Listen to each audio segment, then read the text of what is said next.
Hi, Estelle. Thanks so much for joining in conversation with Gain. Appreciate the time taken out.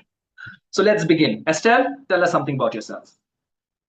Hi, Aubrey. Thank you for having me here. I'm a psychologist. I am from Hyderabad.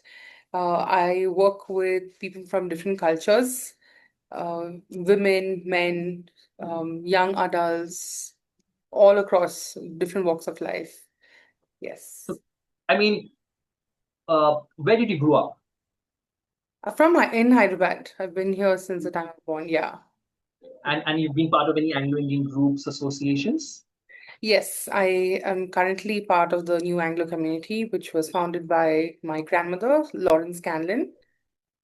I mean, fantastic. I really love the stuff that she's doing. Fantastic work there. So what all do you do in the community there? What do you do for the new Anglo-Indian Association? Have you done any events, anything? Currently, I'm not very involved. I attend most of the events, just like every other Anglo-Indian, love the dances and celebrations. I think there was this one youth meeting where all of the youth had to gather, and somehow all of us showed up. We met at a park. We were talking about what we do. We had a few games, and that was it. So, I mean, anything else? I mean, group meetings, because being a psychologist, have people approached you? Can you help me? Has it happened from the community? No, not from the community. Yeah. What do you feel like is missing, or what do you feel with your experience in the community? Is this something that we have to push in the community? Something that we have to be a little aggressive on?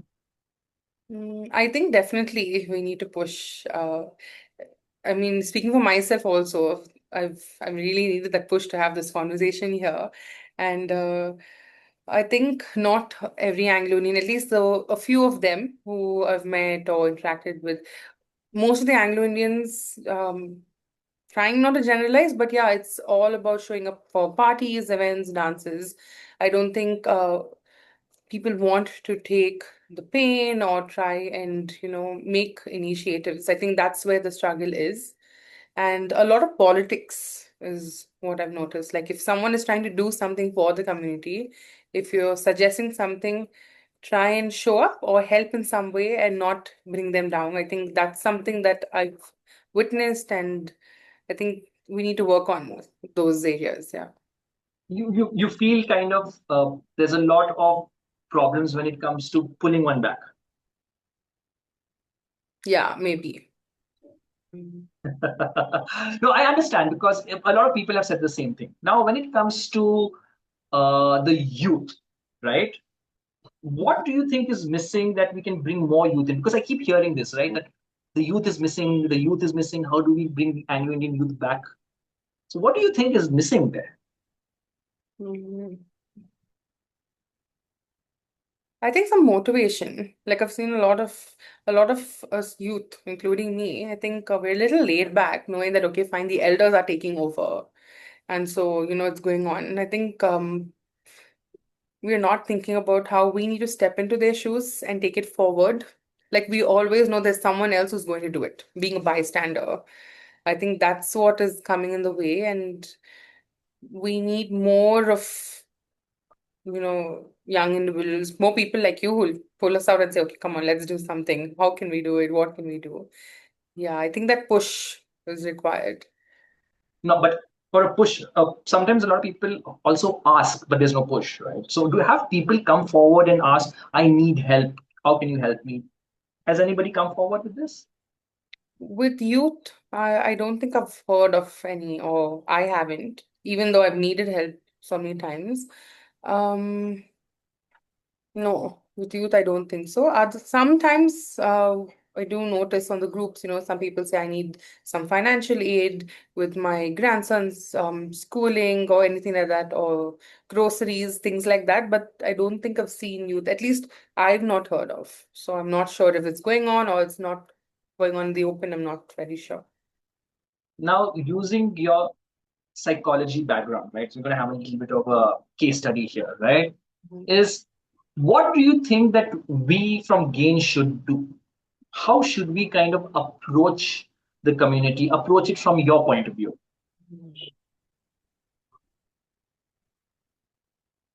I think empathy will help people understand where each person comes from, because there are a lot of ego clashes. And I think for a moment, if we start to look at things as we're all from one family, even though we are, biologically not, I think that would be a change, like a shift in perspective. I think that's what's lacking.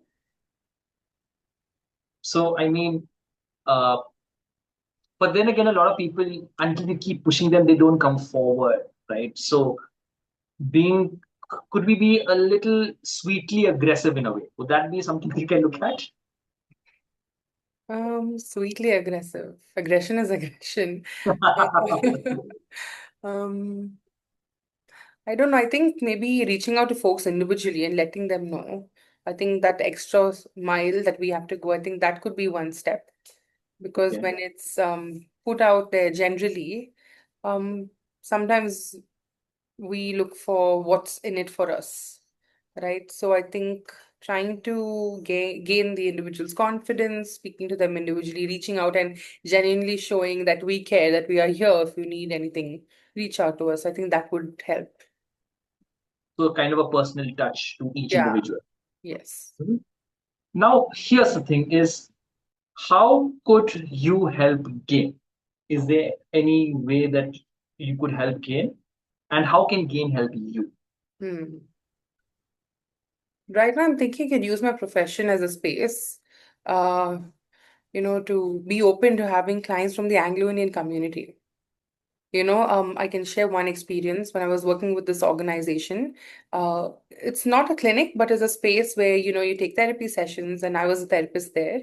And there was this one Anglo-Indian client who came up, and then she realized, she looked at my name and she said, I don't want to see you because I feel we may bump into each other or we may have mutual connections or friends. Hmm. Hmm, hmm, And hmm. I respected where she was coming from, but I also told her that, in counseling and therapy, everything is confidential. So even if I know someone who you know and you may talk about or bring up in our sessions, I'm not going to share that.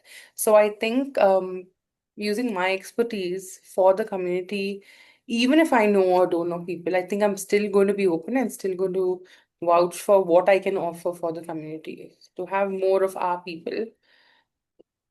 Yeah. Okay, so I think, Estelle, to be very honest with you, we need a lot of psychologists coming in. We need that therapy. We need that personal touch. We need it. And Mhm. a lot of people actually don't want to kind of take advantage of this or talk to people there. What could you be? I know you've told us this, but could you just repeat to tell us this? What could be at the back of their heads that's stopping them to coming forward? From reaching out for help Yeah, if you for need reaching out for help, for sessions. reaching out for help. Yes. I think the fact that they don't understand what confidentiality means, like, if anyone thinks about an Anglo, at least conversations that I've overheard or people openly talk about saying, don't tell him, he's going to go and tell the whole town. Those kind of conversations. So I think when we are intentionally clear that even though we are from the same community, I'm not going to go and tell others. I think that emphasis needs to be there, Okay. right? So So working closely with the community, I think it's going to benefit a lot of Anglo Indians because, I also have the same cultural background. I know, where you're coming from, what context, what people think about you, what they may say. And it's so important to have, um, to be informed of, politics and social justice practices in the work that we do. So I think that's what I'm going to bring forward and help gain with.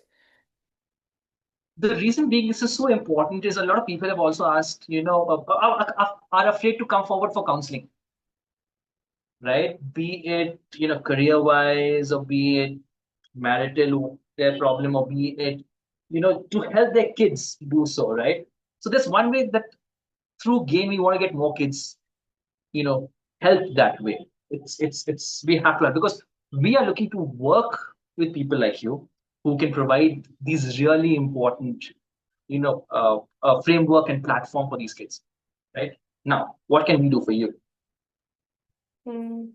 I think helping me with more career visibility or looking at long-term career plans, I think that's something that I'm thinking Gate could help me with.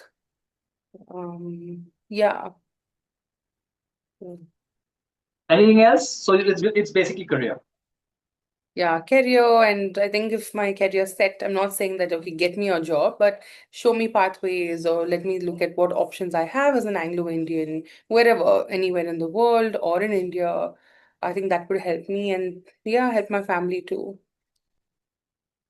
So then we're going to work on something like that, right? Because it has to be collaborative in a way, right? It just can't be one direction. Now, for example, you said you would love to help the Anglo-Indian kids with psychology and your background and stuff like that. We would like to help you with your career in a way. So this network has to be kind of used in that particular way. Mhm. So please join the WhatsApp groups that we have made, right? The one for the women, one for if you would want one, we could actually make something for guidance, career guidance, something that you feel that you could work with. How's that? Yes. Yeah, that sounds great. And not just for the kids, right? For even for adults, even for I've seen clients even in their 60s, and Hmm. I'm open to people from different walks of life. Yeah. So we have this the main group, and we also have the youth group because a lot of youth want to interact without the elders coming in. They just want to be free. So that is there. So thanks, Estelle. Appreciate the time taken out.